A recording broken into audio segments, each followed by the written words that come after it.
Racing just is started. We have Diridum break quickly to start, moving up Shining Gold, running by the Rail Melody Magic, Isay Dragon, RGA Mangaro, while the Flyer is the early trailer and going along for the first turn. We have Diridum by our length and a half, right behind his second is Shining Gold, moving up party out. It is Isay Dragon, Melody Magic comes next, RGA Mangaro and the Flyer, half mile distance they traveled. We have Shining Gold moving up party out. There is Isay Dragon, Diridum is running by the rail, Melody Magic, RGA Mangaro, while the Flyer is still racing less than a far turn. We have Diridum moving up party out. There is Isay Dragon to take the lead. We have Isay Dragon takes command by about 3/4 of a length lead. Diridum,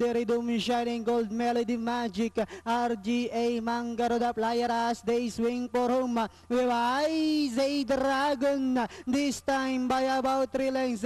Diridum in second. Shining Gold is already outside with about 100 meters of the race. We have Isay Dragon this time by about 8 lengths, and finally Isay Dragon, Diridum, Shining Gold, the Flyer, Melody Magic, RGA and Mangaro.